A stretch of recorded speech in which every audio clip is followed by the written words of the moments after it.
I'm Dené Logan, and this is Win the Day with James Whittaker. You're listening to Win the Day with James Whittaker. What we do in life echoes in eternity. Broadcasting from Los Angeles, California. Here's your host, James Whittaker. Let's go! Hey winners, welcome back to Win the Day. If this is your first time here, we sit down with some of the world's true change makers to give you all the tips, tools, and strategies to win the day every day.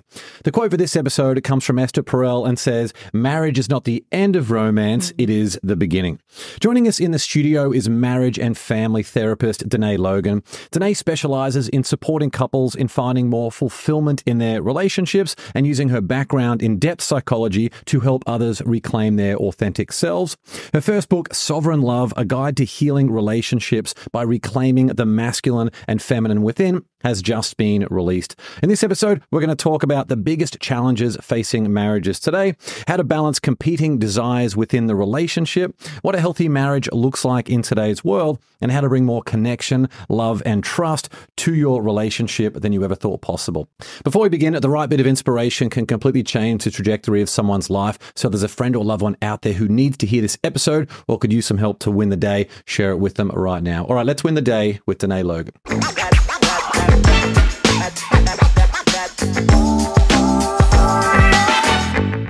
Today, how you doing? Thanks so much for coming on the show. Well, thank you for having me, James. You have the best voice ever. It is so great. I'm just listening in awe, like, wow, that is amazing. Very different to episode one, I'm sure. I don't dare go back and look at my first podcast episode. So, yes, we get better over time. But thank you very much for the compliment. Yes, that's real. I have a podcast as well. And sometimes someone will send me an early episode and I cringe a little bit. I'm like, well, thank you for listening. But that's kind of embarrassing. Exactly. Listen to a new one, not one of the old ones. Please don't go back Don't that dive far. deep into the catalog. Exactly.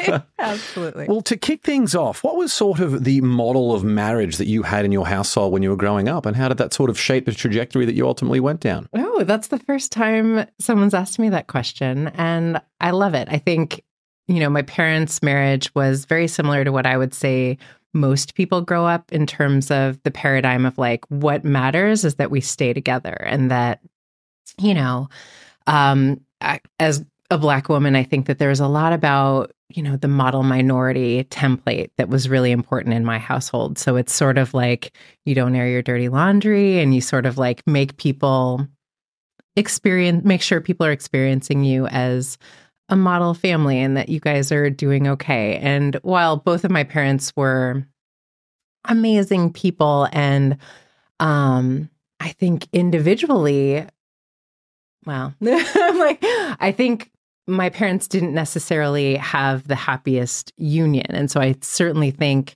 seeing them navigate, like we're staying together, even though we are clearly not happy here, really impacted how I view relationships and how I view the couples work that I do. And, my mom grew up in a household with a single mother. Her father died when she was 4.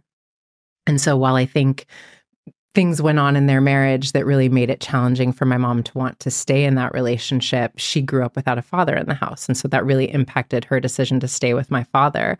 I often say to couples, I think we grow up with this idea that like the worst thing we can do is to allow a relationship to dissolve. But I know I'm not alone in the experience of like wishing my parents would get a divorce, wishing that they wouldn't be together so that both of them could have been happier. So, I think I definitely grew up with, similar to so many people, the idea that like what we're attempting to do is keep this container intact. But I don't know that that's always the best thing for the relational container. And that's a lot of the work that I do with clients now is I sort of hold the idea that the relationship is my client, right? And so I want what's best for the relationship. And sometimes that ultimately means for the relationship to change form versus keeping it intact at all costs, You talk a lot about polarity in your new book. Your new book is amazing, by the way, and I know we're going to talk a lot about that today and all the different themes and topics that you've got in there. Do you want to give us a bit of a definition of what you think a healthy or a strong marriage looks like in the world we're in today? Ooh, I love that question as well, James, because I think that's really changing. And I think what we have come from is what I talk about a lot in the book, sort of a wounded masculine template of what relationship dynamics should look like, which is really sort of, what matters is how it looks on the outside, as we were just talking about. And it's really sort of productivity focused, and we want like the holiday cards to send out. We want everyone to sort of envy our dynamic and our cars and our vacations and all of these things, but that there's an idea of like, this is what the perfect marriage should look like, and it's defined by some sort of external authority. I just saw this thing the other day that was talking about how the show Mad Men. I don't know if you ever saw it. Yeah, advertising, yeah. Yeah, but it really sort of highlighted how all of these ad men were the ones to define what the nuclear family structure should, quote, look like, and that this is what a healthy relationship looks like, and this is what you should sort of be modeling your marriage after. And, what was beautiful about Mad Men is it sort of gave us this behind-the-scenes look of what life was like for these really sort of struggling, maladaptive ad execs who were sort of defining what a healthy life looked like, but their behind-the-scenes were very different, right? And I think that's true. I think the beautiful thing about being a therapist is I kind of get to see that that's true for everyone, right?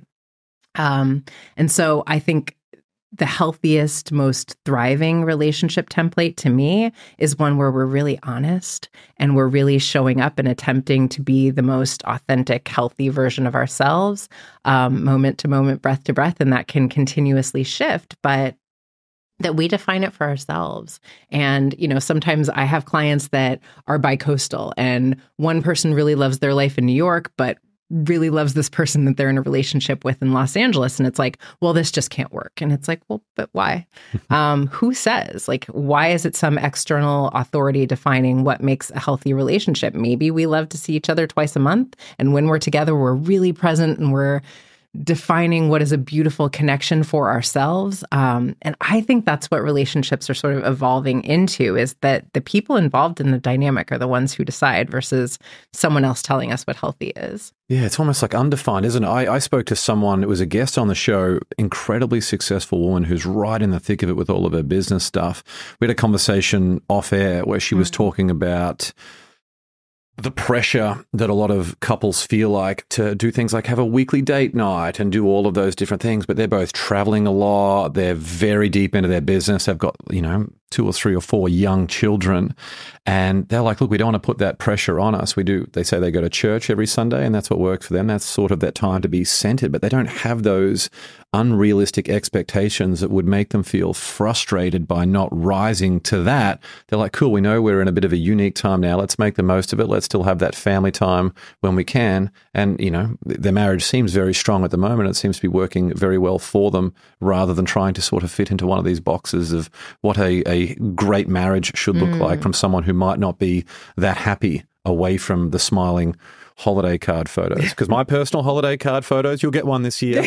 My kids are eating sand in the background. It's an absolute disaster. So rather than doing all the smiles, I just want to put out the most realistic holiday card of all time. Just crazy children going nuts on the beach. I mean, I love that. And that is, I think, so permission giving when we see the actual real of what people's holiday photos look like, or their lives in general look like. And I think that's beautiful. You were describing about the pressure that so many people put on themselves to I think one of the most common things that comes up in couples therapy is like, how often should we be having sex, right? And it's like, well, we're not having sex at least once a week. So does that mean that we're not a healthy couple or we're not happy? And it's like, well, how often would you like to be having sex? It's actually up to the two of you. But I think that we're just so accustomed to not giving ourselves permission to have what we want. I think that's very much a part of the ethos that we've been raised in is, life is hard and you need to be like striving. And if you're not striving, you're not doing life right. And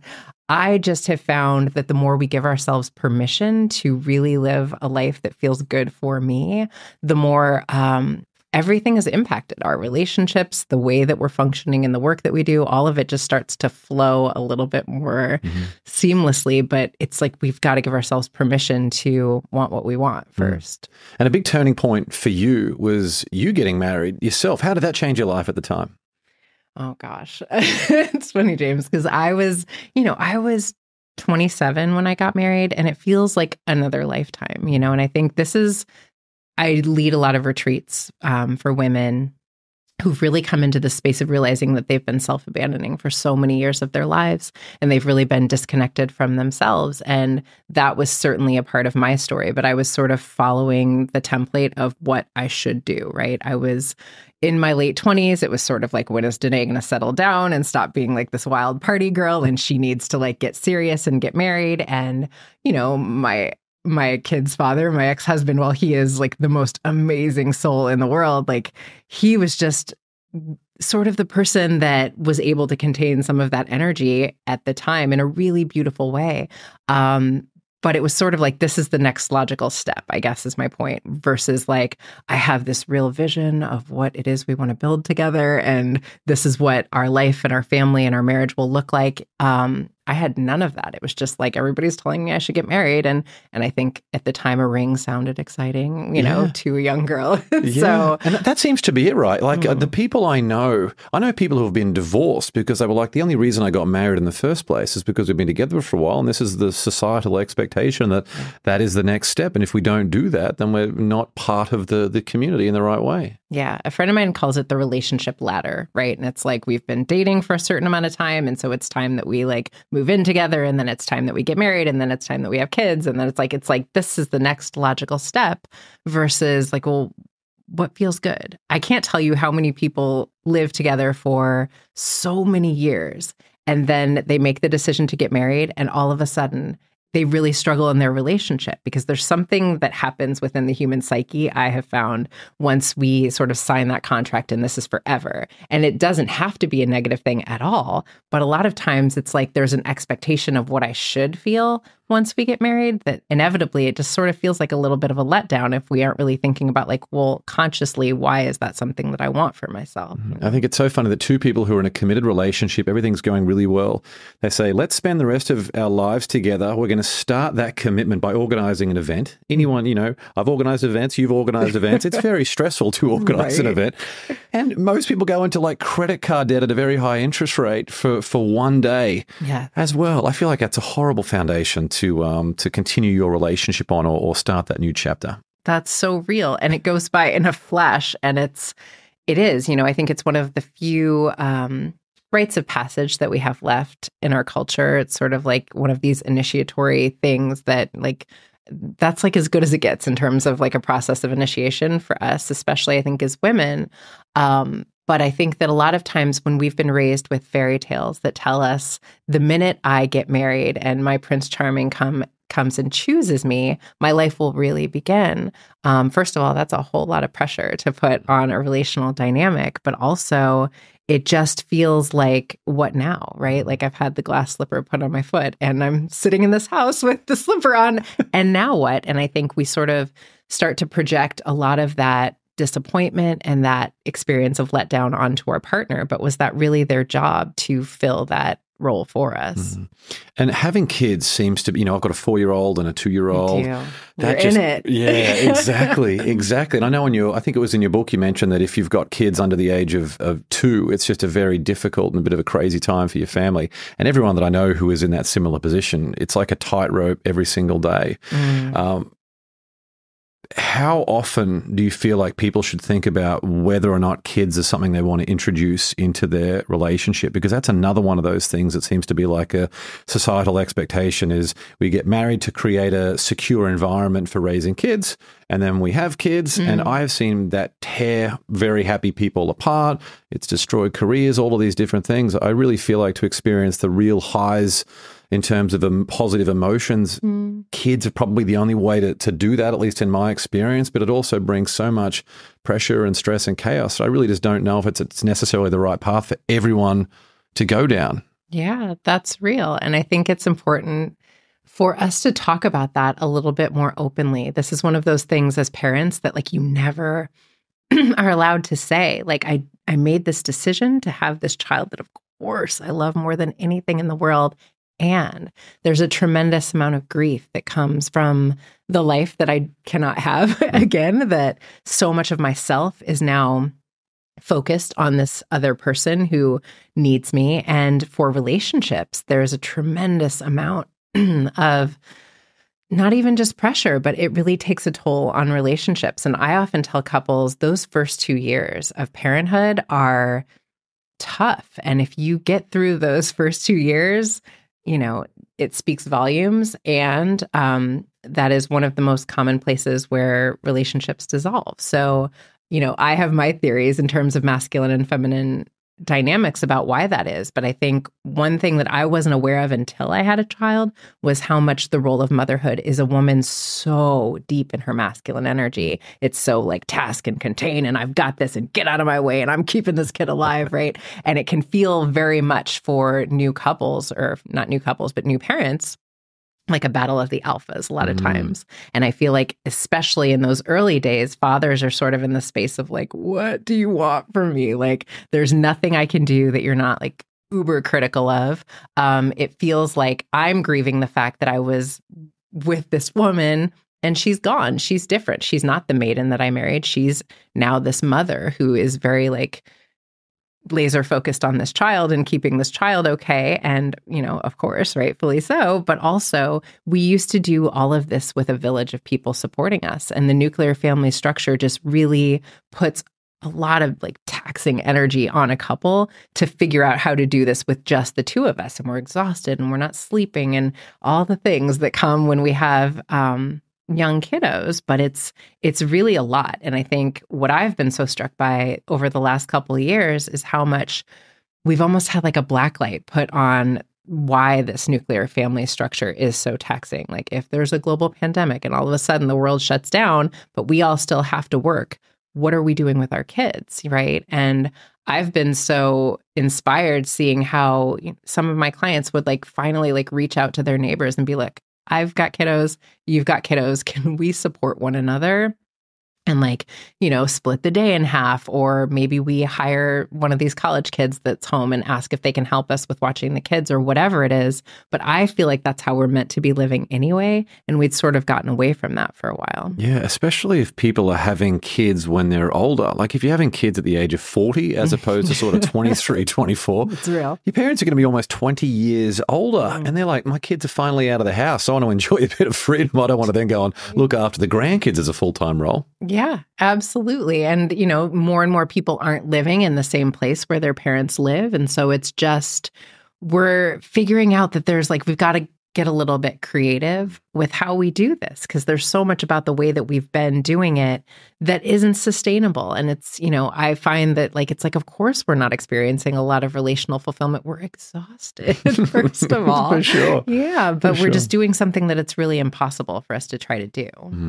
And you're so open in your new book, which again is an incredible read. I got the link in the show notes, so make sure you go and grab a copy of the book. You're so open about the marriage that you had that ended after 11 and a half years. In your role as a marriage and family therapist, I imagine that would have been a little bit of an interesting mental journey to come to terms, which of course you've been able to leverage as such a powerful strength to teach you so much or so many things that you didn't know. What was that sort of inner battle that you went through on the back of that marriage reaching a bit of a natural conclusion? Yeah, it was definitely one of those confronting moments when my child's father, who is still one of my best friends. And I say, like, I think soulmates come in so many different forms. And to this day, he is one of my life soulmates. But we realized our relationship needs to change form. And loving one another well really means honoring that. But what it meant as our relationship changed form was that I was really confronted with walking my walk on some of the things that I've held to be true up to this point. I think one of the earliest things that my mentor, who you mentioned earlier, Esther Perel, talks about is like, so often she's been married to her husband for a very long time. And people will say, oh my gosh, congratulations on the success of your beautiful marriage. It's like amazing. Tell us how you've made it work all these years. And she'll say, you don't know anything about my marriage. Like, you have no idea that I've been happily married. We just assume because people have been together a long time that equates to success. And I remember when I first heard her say that, I was like, never really thought about that, because it's so much sort of the narrative that we're raised with that like longevity equates success in a marriage. And so, I think the biggest thing that I see people struggle with when a relationship ends in any form is that I've failed somehow.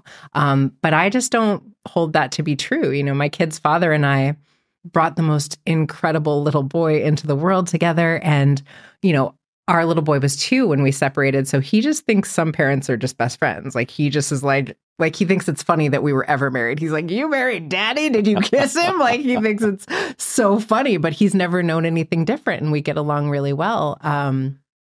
But I kind of had to say, like, I think there's an opportunity here. One, to say we are never promised another person. That is a gift to have someone in our life. I have clients who've been single for a lifetime, who go on the dating apps and really struggle to find someone to connect to and to build a life with. So having that is always a gift from my perspective that we're not promised.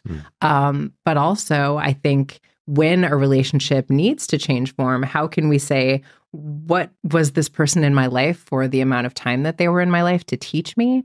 And how do we allow this relationship to change form while still holding all of the beautiful things that we've taken away from one another, and like how we maybe can love one another better as friends versus like in this relationship container that's not working anymore. And your new book, Sovereign Love, who did you write that for, and who do you want someone to be once they've finished reading it? Oh, love that question.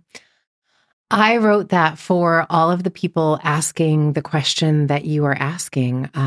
What does fulfillment in relationships moving forward look like? I think we are entering what will be a post-patriarchal society. I think the world is shifting rapidly, and I don't think that's shifting into a matriarchal society. I think it's a more integrated society, and that we are coming to a space where all of us are taking responsibility for healing the masculine and feminine energetics within ourselves so that we're able to be really present with other people in whatever form that is, whether it's love, whether it's just relationships of all kinds. I think ultimately my book is a guide to taking a lot of personal responsibility for the way that you're showing up in the world and the energy that you bring into every room. So I wrote the book because I started working with couples and we would be talking about these energetics. And I studied Jungian psychology. So I would see the dots of what I understood about like masculine and feminine energetics playing out with the couples. And I would sort of be working with them and supporting them with like, here's how to take responsibility for your own energy. And they would be like, this is amazing. And it's really shifting our dynamic.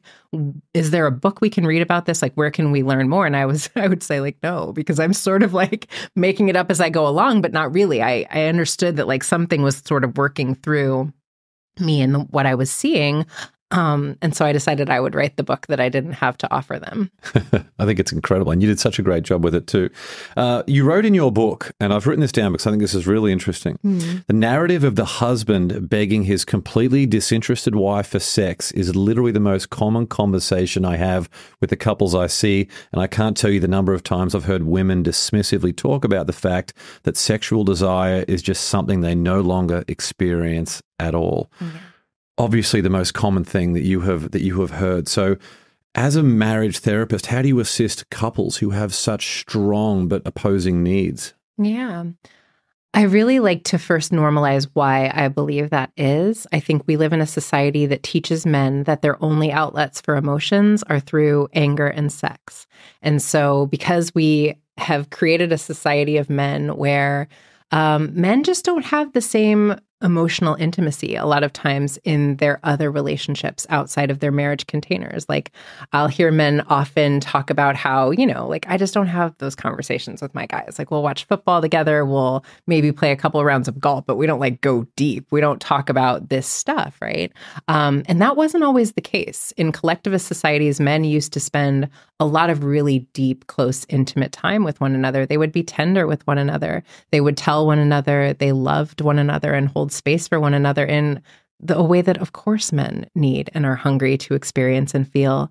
And a lot of times, their marital container is the only space, the only outlet that men have for feeling feelings. And we've sort of like normalized that as like, you want to like conquest, like have as many conquests as possible. And that sort of is like where your power lies and where your self-worth lies, is like how you are being experienced sexually. And then it's like we, one, either make that a predatory thing in men, or we assume that will just like shut down once you get into a relationship. And that's just not real. But for core feminine women, they are aroused in the experience of being seen. And when I say being seen, it's not like, slap your behind, you're hot. It's like, actually, I see you, James. Like, I see you as a person. I'm connected with the truth of who you are. And I reflect that back to you, which is why like women connect through like the deeper layers of intimacy. And that's sort of like, you'll hear a lot of times if one of you's been out of town in a heteronormative dynamic, the man will be like, yes, I just like want you, right? The minute that his wife walks in the door and she's like, you gotta like give me a minute. You gotta like, we gotta connect. I gotta like feel safe and contained in your energy again. And that just doesn't happen. I'm not like right there with you.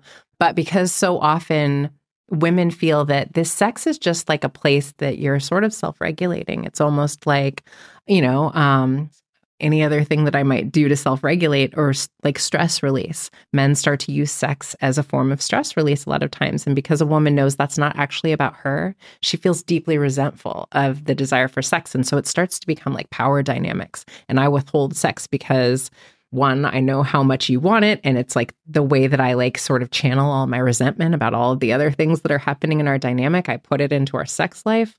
But also, I'm not actually enjoying sex when I know that it's not about me. It's just a way that you're sort of self-soothing, It seems to me in the conversations that I've had with a lot of people of various ages is that the women are thinking that the man needs to be more emotionally present and to stop being so lazy. And from the man's perspective, it's like they want to stop being nagged or controlled, and for their partner, their wife, to be more active sexually. What are some conversations that people can start to have, or some? Is there anything in terms of insights to help with some of those, to help find a bit more middle ground, perhaps? Yeah. Well, first of all, I think what's important is I actually don't agree with a lot of the ways that women will talk about like wanting their partner to be just like their girlfriends, right? Like, I actually don't think, and that's not to say that you shouldn't have a fair amount of emotional intimacy with your partner, but I think we just put too much pressure on this marital container to be everything. I actually don't want my masculine partner to sort of like be in the space of like girl talk and listening to me vent and all of those things. Like, I think that it's okay to sort of like filter some of that in some other areas. But that being said, I think that men also need other outlets for connection and intimacy. And I would like to see men have more outlets with their brothers for that type of thing. But what you said about like women are always feeling like men are lazy and they're not doing enough, like that is because a core feminine and feminine energy is always focused on the space of expansion. So a lot of times you'll notice that like women are really like into like, I see this man's potential. I see who he could be. We fall in love with potential versus sort of the man who's sitting in front of us, right? With men, a lot of times what happens is they'll say, oh, she was amazing in the beginning. She was so sort of like lighthearted and like all of this like playful sexual energy and go with the flow. And now it's just like, where did that woman go? I want her back. I want her to be who she was, because the masculine energy is sort of fixed energy and wants things to be what they have been. That structure like stays the same, right? So a lot of it is understanding the ways that we're different. And I like to like play with the interplay of these energetics, because it's like, if we understand what is different about us versus attempting to make the other process the world in the same way that I do, which they never will. Like, so often a man will fall in love with a woman's like radiance and her playfulness, and then she'll like, and her expansive energy, and like, oh, she like sees the world so differently than I do. But then he'll want her to like be like structured and like make sense and be logical about this and stop being all of this like wild feminine energy. And then a woman will sort of just feel like, he doesn't do all of these things, but I could see like if he just did this and like if he just shaved the beard, then he'd be like the perfect guy for me, versus like he is who he is. Like, that's the structure that you fell in love with. Like, can I sort of see that that's like what makes sense to him? That's who he wants to be. And again, it's not like we're not going to continue to grow in our relationships, but I think there's a lot of ways that our society has just normalized, like, you get to mold someone into someone that you could love. I actually don't think that's love. I think that's like projects, right? And it makes that other person, if we look at it from like the psychology of what's happening, a lot of times feel the way they felt when they were criticized by a parent, when a parent was telling them, like, here's what you need to do different. Here's where you're like falling short or not enough. And so our inner teenager just like wants to rebel and like, no, you're not going to make me change. We'll be back with the show shortly. I've got a quick question for you. Are you living up to your potential? It's a question that shapes your family, your business, and your overall happiness every single day. That's why I'm excited to introduce the Win the Day quiz. Head over to winthedayquiz.com right now, answer a few thought-provoking questions, and you'll instantly discover how well you're performing relative to your true potential. And here's the exciting part for our Win the Day family. As a fan of the show, you'll receive a personalized and absolutely free action plan to help you win the day every day. Now, just imagine how transformational the results will be when you consistently show up as the best version of yourself in every aspect of your life. Don't miss out. Take the Win the Day quiz now by visiting winthedayquiz.com or click the link in the show notes. All right, let's get back to the show. Gabby Reese had mentioned that when she was on the podcast. She was talking about how women, especially when they become mothers, then have a tendency to mother their husbands. Big. Their husbands don't want to be mothered. That's and right. I picked up on a similar theme in your book as well. Yeah. It's, again, that thing of like masculine energy comes up in the feminine, especially after we have babies. But in general, when we sort of look at a man as a project versus like, I trust who he is right now, and I deeply respect who he is right now, it becomes maternal energy. And I believe there's like a lot of reasons why, you know, and this is like historic reasons why in a patriarchal society, women have really generationally not had trust in the masculine. But ultimately, at some point, to heal that, we have to say, if I don't trust who this man is, if I don't have a deep level of respect for who he is showing up as today, then I shouldn't be partnering with him. It's not sort of like, someday I believe that he'll be worthy of me. That's like raising a child, and it's not that hot. Yeah, for sure. Relationally. So where does the conversation need to start? Is it a good look in the mirror, or is it with conversation with your partner? I mean, I'm always going to say, like, let's start inward. And I think whenever I sit down with a couple, I love to say, you know, everybody comes to couples therapy and it's sort of like, fix him, right? Like each person is like, they're not meeting my needs and you need to tell them when they need to do this. And the only way couples therapy is ever effective is if each person takes 100% responsibility for what they're bringing to the dynamic. And if each person does that, then we can find some harmony, but it never works as long as we're pointing the finger at the other person. So even if one of the people in that relationship might have experienced some trauma from when they were young, it requires both the parties to be there present so they can understand exactly what's going on with a third party facilitator like yourself who can perhaps balance some of those emotions and provide a better action plan with everyone together on the same page. Yeah, because it's always a system, right? And the system is functioning the way that it is for a reason. And so if I change the way that I'm showing up, even if my partner has been through really significant trauma and that is what is, you know, causing them to be resistant to whatever changes I would like them to make. If I change, the dynamic between us is going to change, and it will either rise to meet me in the space that I am, you know, evolving into, or it will fall away as it's meant to. But my work is really to get curious about why I am with someone constantly in the space of attempting to change them. Like, what was I attracted to in this person to begin with? Interesting. And we know that the connection, obviously the union is very strong, especially when you have kids, like, because that is the example of marriage and relationships that they are going to hold and model in their own relationships when they get older. But how do you also balance that connection together with the individual need to be who you are and have time alone and have your own thriving career, especially when you need to figure out all of these decisions for your kids along the way? Oof. That's the big dilemma of life for all of us, right? Because we need security, the masculine, the stability, like the sense of like something that we are tethered to, but we also need adventure, the feminine, the aliveness, the eros. Like all human animals need both. Most of the couples therapy modalities, from my perspective, up to this point, have put a tremendous emphasis on the masculine, but not that feminine, like eros, aliveness, life force, sensuality, all of those things. But couples also need that to really feel like they're thriving in their lives. And so I love to like play with tricks to like cultivate that over time, because there's ways that we can always bring that stuff back in.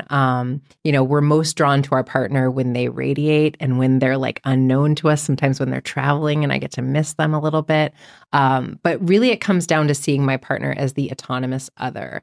And so we're not in this like enmeshed space of like, what is it? Like we join and we become one. I actually don't think that's the best thing for aliveness in a partnership. It certainly could create a form of stability, but I think that stability is actually an illusion. And so I think if I am constantly in the space of this person doesn't belong to me, having them in my life is a gift. And I need to like really do like mindfulness work around like, how do I hold it as that? How do I continuously bring myself back to the space of curiosity about my partner? Like there's always things, I promise you, that you don't know about your partner that you can discover, but it requires that we do a little bit more work to stay in that space of curiosity. And then I love to tell couples to divide and conquer a lot more than we do, because the real thing is that we all have really busy lives. We are all exhausted, but we all need time to be a self aside from the family that we're involved in. And so it becomes like, maybe we divide Saturday in half and like, if this were you and your wife, like you're with the kids in the morning, she's with the kids in the evening, but each of you get time to be by yourselves. And then maybe Sunday we do family day and we do stuff together. But all of this, like we're always together time, I find is really taxing on couples over time. In episode 101, John Gray, who wrote Men Are From Mars, Women Are From Venus, he came on the show. That episode's at like 104,000 views. It absolutely, obviously things like we're talking about today, it's very, very important. It's high emotional stakes for people. People's lives are literally at stake. We were talking about Gary Chapman's 5 love languages, and what John believed was that it's not enough to figure out what the other person's love language is, because we need all of those things. So that's what he thinks. There's other ways that we can express all of those love languages rather than focusing on one. How do you feel about the 5 love languages? Well, I have thoughts on the love languages, James. And here's the thing. What I have found is that almost everyone's love language has to do with the way that they weren't parented.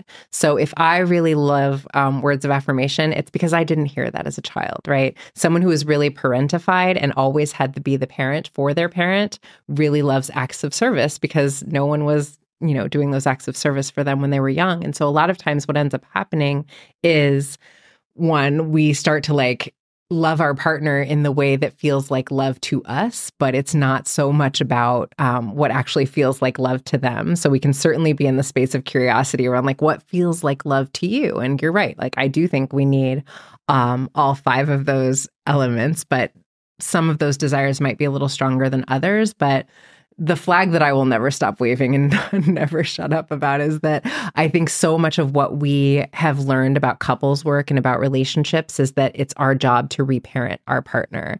I don't think that's true. I think it's really important that, some of that will happen naturally, organically in an authentic connection between 2 people.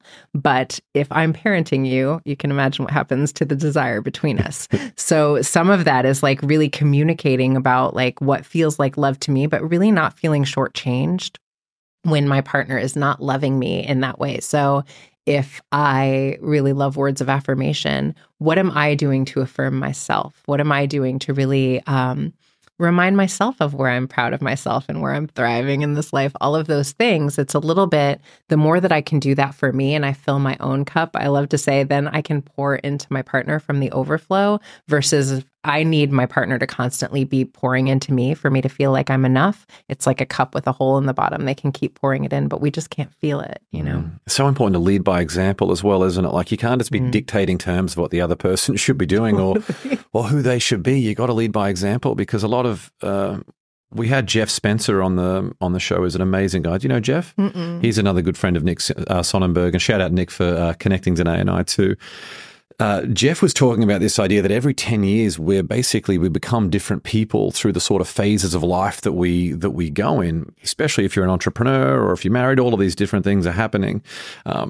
If someone is in a completely different phase or just happens to enter a different phase where perhaps they're pursuing excitement or they're frustrated about the situation they're in and their partner is at a different phase, how can people manage some of those times? Yeah, I think that's another one of those places where I really love to normalize that. That's another thing that my mentor talks about is like, if we're in the relationship with the same person for a lifetime, we will be in a relationship with at least 6 different people with that same person. And so again, I think that's why I put so much of an emphasis on, I think we have put too much on one person to be our entire world. And it can feel really destabilizing if this person is my entire world and then they're changing as they're meant to. But if I have a group of girlfriends and like close family ties and all of these other people, then I can be in the space of curiosity about where and how you're evolving versus feeling threatened by it. And I think it's natural, and we are inevitably going to evolve and change. But if I feel like somehow you changing and evolving is a threat to our connection, I'm going to be a little bit more resistant to that. Makes sense. Is there an act of love or kindness that you've heard from some of the clients that you've worked with that has made a significant change in their relationship? Is there a what? A act of love or kindness, perhaps just an action or a behavior or a surprise or an occasion, just something sort of over and beyond that had a bit of a significant impact on the relationship? Yeah. And the reason I ask that is because I feel like when you're in that, not necessarily a trap, but when you're in business as usual mode. I mean, I literally have a calendar notification every 3 weeks to do an act of kindness for my wife, because it never ceases to amaze me how quick that calendar note comes up. And I'm like, wow, that would be almost a month that would have passed without me doing anything above and beyond what is normal. And it's a really interesting thing. Yeah. I mean, I love that you do that. That's beautiful.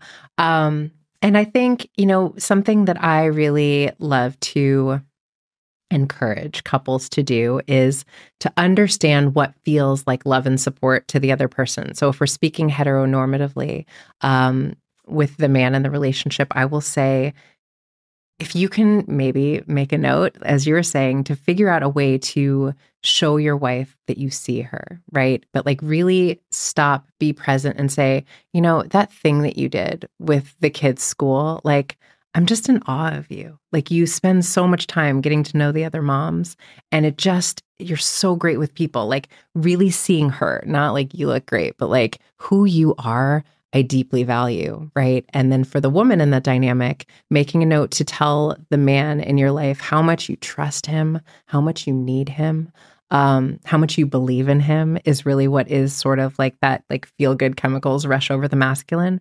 So it's really understanding like what feels good to another person in partnership. And if we can like go to those core longings that person has, I find that like it can just like give each person that little jolt of like, my partner sees me, or my partner like believes in me. And that feels so good to be in this relationship because of that, How does someone know that it's time to call an end to their marriage? I think that's such an individual thing. And I think if I'm in the space of constantly questioning, I heard Meryl Streep say something once that I thought was so smart about the longevity of her relationship. And she was saying, every time I felt really disappointed or like I wasn't finding fulfillment in my partnership, inevitably, there was a way that I wasn't feeling fulfilled within myself. I wasn't happy about what I was doing in my career or with my work or something, right? I find that is often the case. It's funny, as someone who's like very much advocating for, I don't think the worst thing in the world at all is for relationships to dissolve. I think a lot of times we give up too quickly without like really sort of bringing the focus on like, what is it about me that I'm like so resistant to that I'm like projecting onto my partner a lot of times. That being said, I think there are ways that we can just like be showing up as like the lowest version of ourselves in our relationship. It makes a lot of sense. It's the same way that like, I don't know, you have a 4-year-old and a 2-year-old? Yeah. So are either in preschool yet? Yes. So our daughter Sophie is in, it's called JK. I'm from Australia. I don't even know. I get very confused about the education systems in both countries now because they're changing so much. But yeah, she's 4 and our son's 2. Okay. So you'll notice sometimes, like she'll go to school and the teachers will be like, she was such a little angel all day, just like, so helpful, so amazing with all the other kids. And you'll be like, oh, that's great to hear.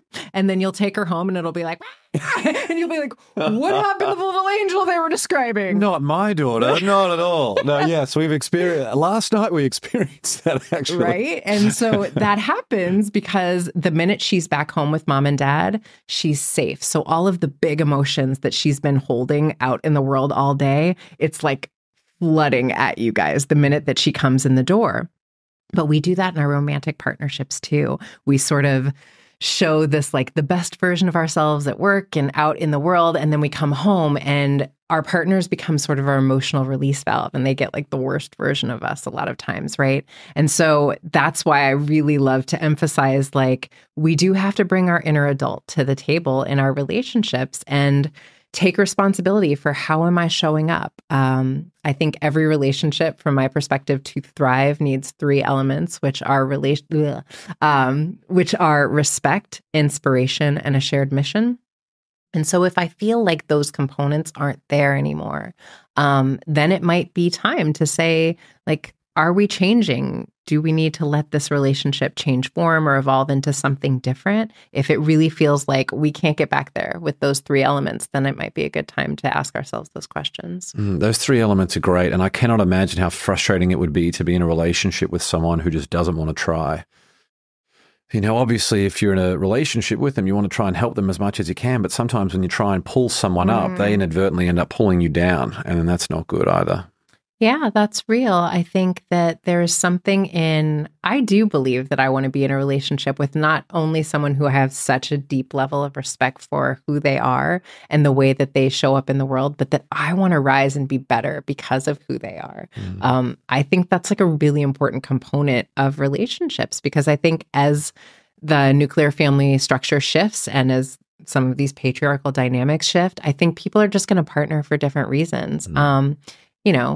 Women maybe don't need to be in relationship with men to survive anymore the way that they did in the past. So now it becomes like a real conscious choice. And also, just across the board, I think we have too many outlets for instant gratification. There are too many ways that we can sort of get our needs met in all kinds of different ways. And so if we're going to make the decision to partner, I think it's going to have to be a little bit more of a conscious decision in like, I'm coming into this because of how I see myself expanding and becoming a better version of myself because we're together. You shared a little bit about your own experiences at the very start of this episode. Should a couple ever stay together for the sake of the kids? Oh, absolutely not. Yeah, that one I can say pretty confidently because of what you said. We are like our children's first experience of love and respect and belonging.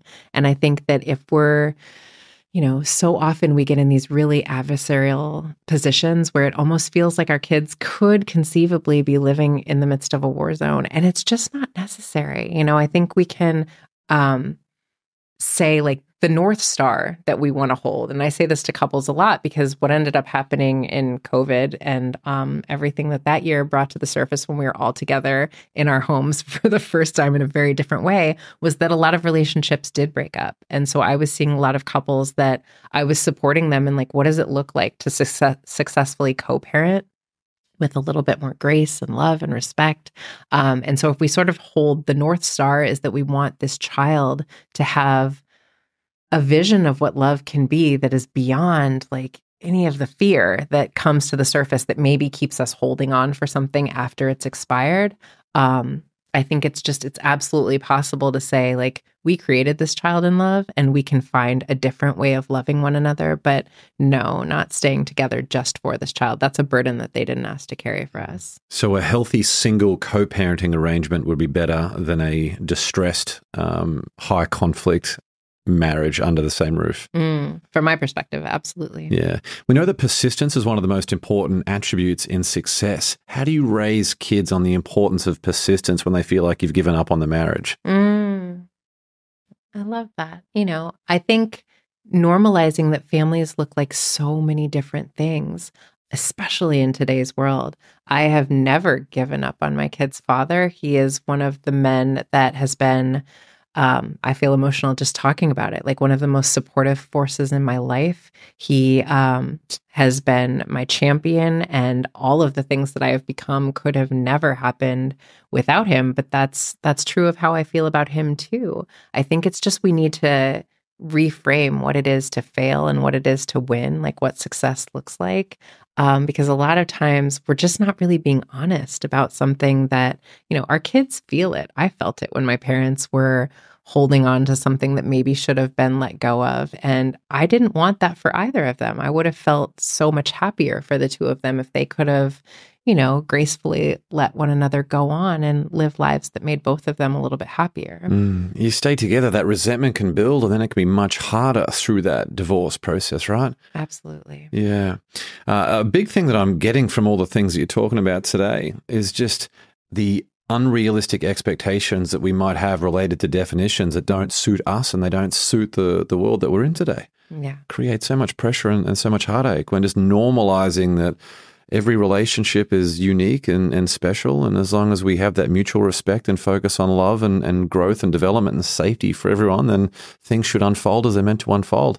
Yeah, well, from my perspective, James, that is sort of the rise of the feminine energetic within all of us. That is like, we can be creative and we can be collaborative and we can design something for ourselves that as we co-create it, it feels really beautiful and true. And I think more and more we are giving ourselves and the people we love permission to do that and saying, it's okay. Like nothing serious is going on. Like all of this continues, but it can just feel in a way, it can continue in a way that feels a little bit more true for all of us. And when someone's divorced, how do they develop the confidence to get back out there and meet people who might be a good fit for them potentially? Not that they need anyone, but in the event that they want to just find someone else to share some life experiences with, how do they develop the confidence to be able to have faith that there is someone else out there? Yeah, well, I do think we need connection. I think I don't want to give the impression that I'm suggesting that we don't need one another, because we absolutely do need connection and we need love. I think love is like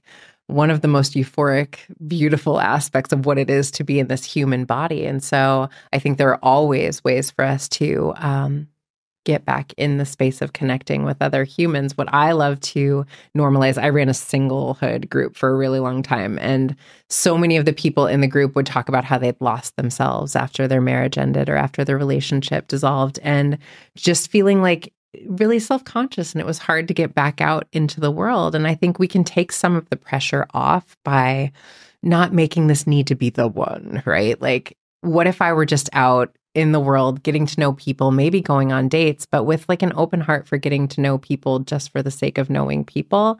I think so often we're like, this is the mission. I'm out here to find my next person. And it can sort of be like, well, but maybe I meet this person. We have an amazing connection and it's meant to be a friendship, but their friend who I meet because we're friends is like the love of my life. But if I'd been like, oh, nope, not my person, like not even going to like entertain this, I might miss out on that. But one of my favorite spiritual teachers, Wayne Dyer, used to say, like, our work is to live a life where we're open to everything, attached to nothing. And I think if we're in the space of like, I'm open to whatever life has to serve up for me on a silver platter, like, what is it going to be? I love it.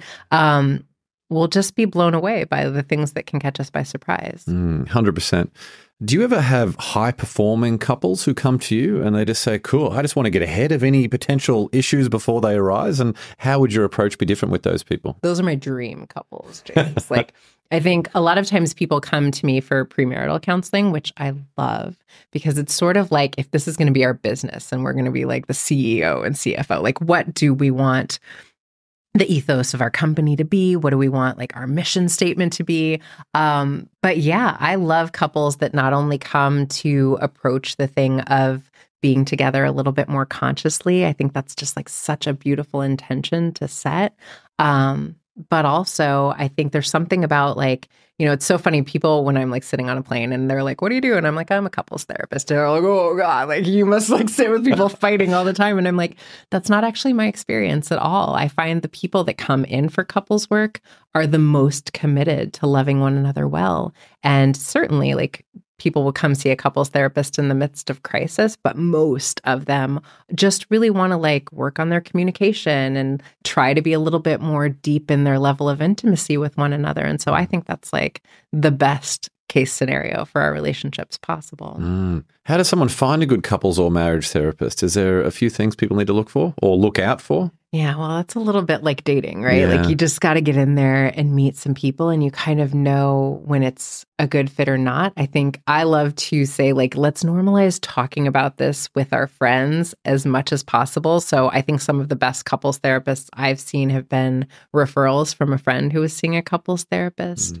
But yeah, I think it's just like asking around and then like trying on for size a couple different couples therapists. But it's one of those things like you just know when you know. For sure. Esther Perel's been a huge mentor for you. Is there any particular lesson that you still think about every day?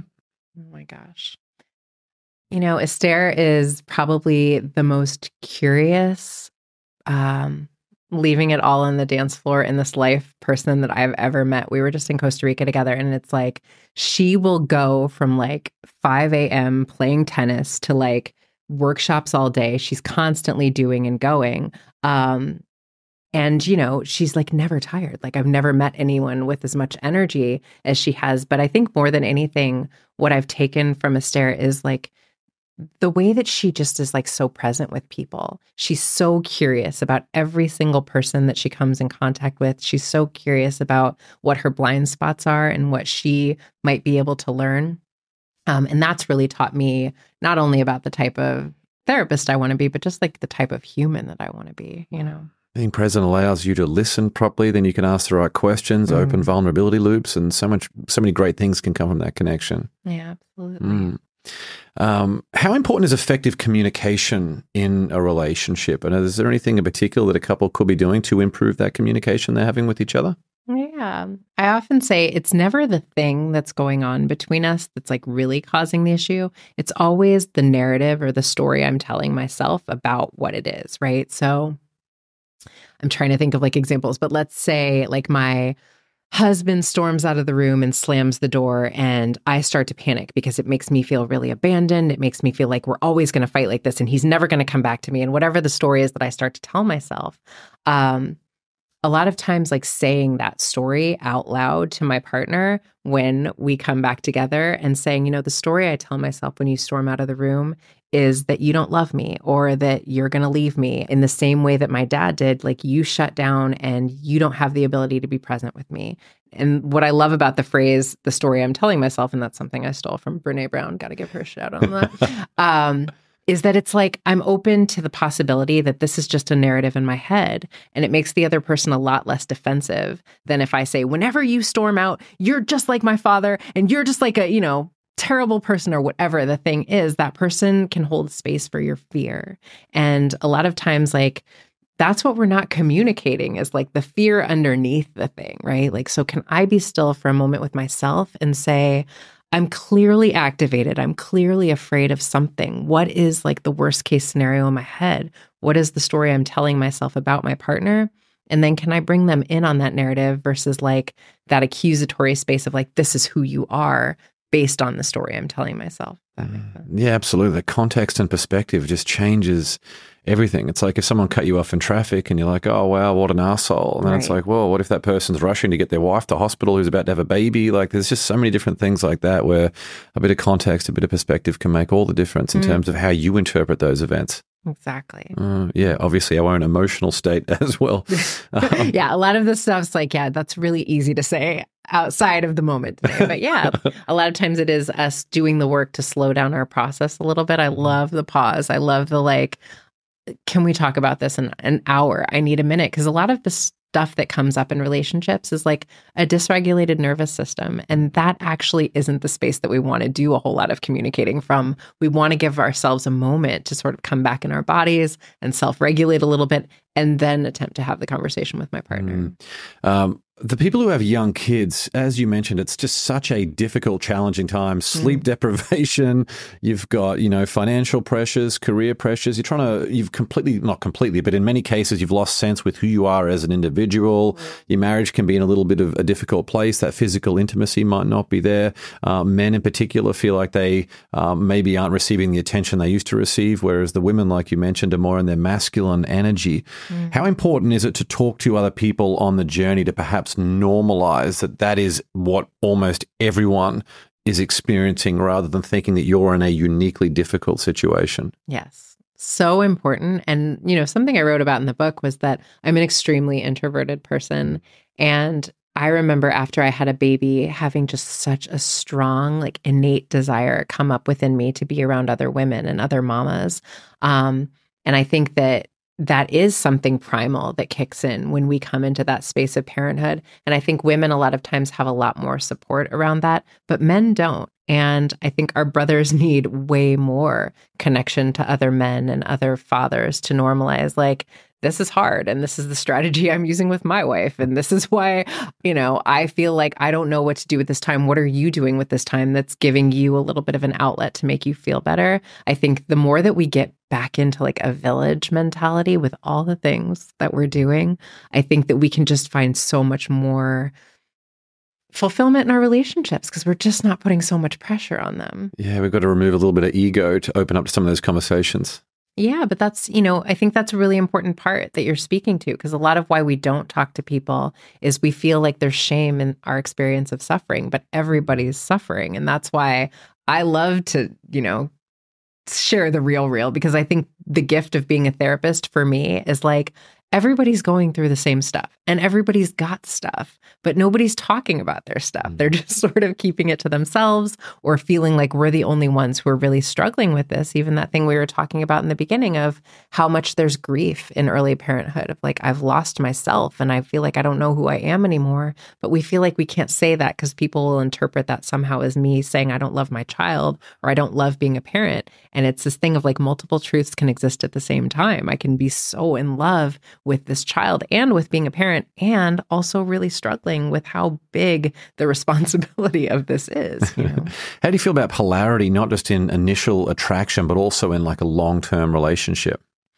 Yeah, I think that we, polarity is a dance. It's like a dance of aliveness. It's not a fixed state. I think we have to work to identify where we are in our energetics. I talk a lot about energy in the book, and that I think the thing that's been missing for me in the conversations around relationships is that we are energetic beings and we are impacted by one another's energy. And what I mean when I say that is, you'll hear people talk a lot about attachment styles now and sort of I'm anxiously attached or I'm avoidantly attached. And those aren't fixed states. They're not identities. They're energetic ways of being based on what's happening between us relationally. So if I tend to run a lot more avoidant in my relationships, which I have in the past, if I meet someone and have a deep attraction to someone who is also avoidant, energetically, we will create polarity.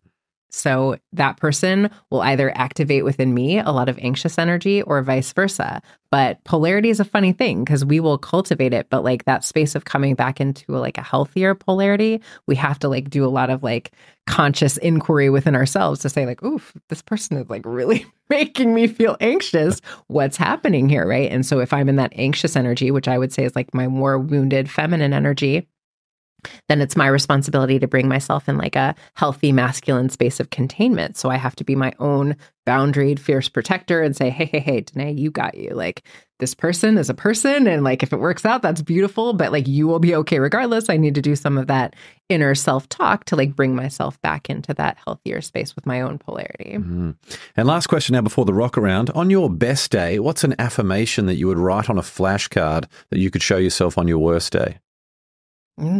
I love these questions. I would say, I'm so proud of the woman you're becoming, Dené. So good. I love that.